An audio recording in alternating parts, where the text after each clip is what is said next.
Good morning, thinkers. Thank you for joining me again.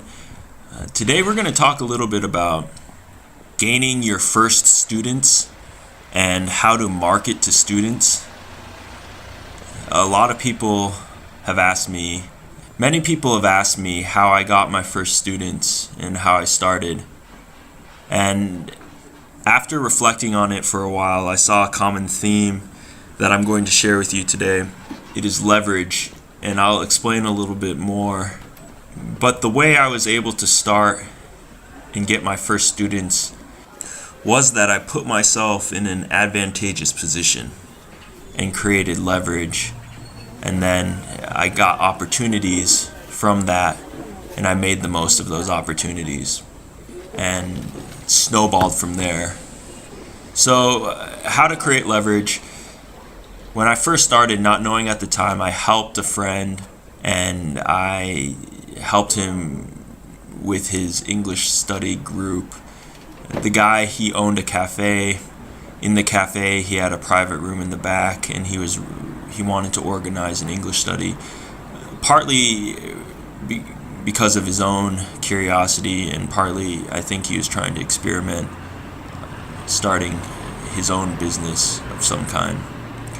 But regardless, he needed a native English speaker, so I went there to help him out, and I wasn't paid. And I did this for probably around 3-4 months, not being paid, just showing up every Thursday and helping out with the group study. The reason I did it was because I was curious and I thought that it might lead to something.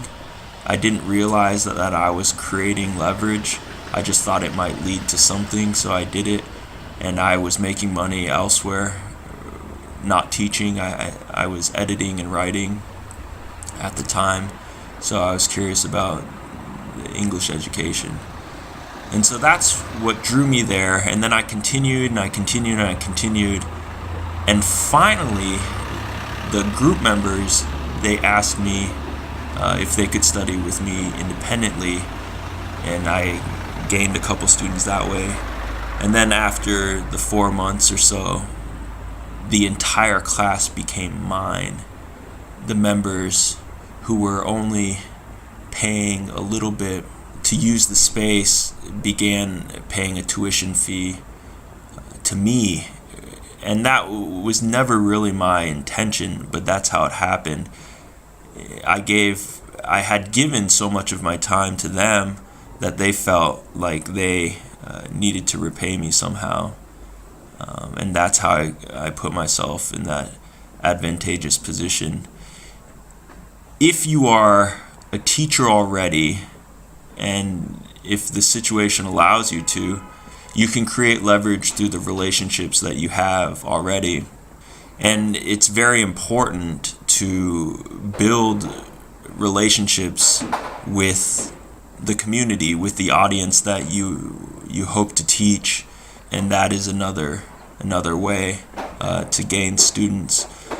I think oftentimes we think that people want to befriend us simply to use us as a language partner or a language exchange, and that often is the case, but take advantage of it. That would be my advice to you. Take advantage of it, create the leverage, give and give and give, help them, and then when it's time, they will help you. And you need to do it strategically. You need to be forewarned. If a person simply is taking and demands a lot from you, then obviously they're trying to take advantage of the situation.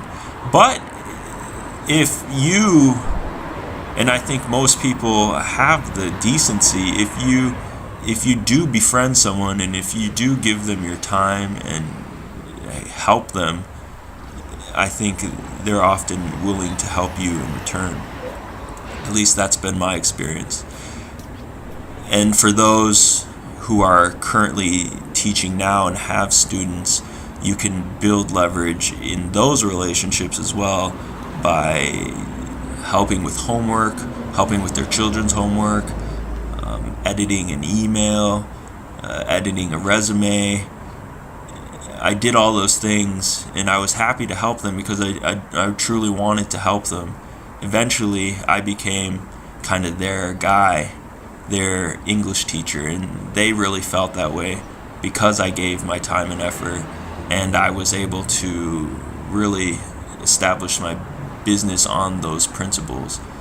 So you have to have a bit of a long-term mentality, and you have to think the time you're putting in now, the relationships you're building now will ultimately solidify the business you build or the brand you're building around your name, because that's all it is. It's you're teaching, and it's your name that you need to build, and building your network. Leverage is a great way to do that. The second thing I want to talk about is how we market now that we are developed and our business has been going for over a year. We like to post only once a year on social media. You need to pay attention to where people's attention is. And for our customer group, it's the neighbor mom cafes. Those are the best ways for us to market and advertise to our students.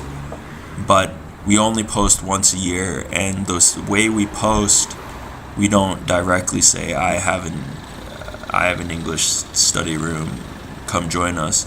We usually we reply to a thread.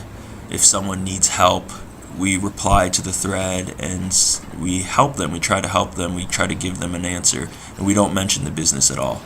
And organically, the people will click on the profile. The profile will lead them to a link to the website, and then that's how they find us. Again, going along the same lines of helping and creating the leverage that way. We get far more students from referrals and far more students from walk-ins because we're able to connect with the students. They feel as if they have a personal connection with me. They want to see me do well, and they're willing to give back in that regard, especially after I've given them, so much. So that's where we'll end it today. If you have any questions or comments, feel free to leave them below. And until next time, have a great afternoon.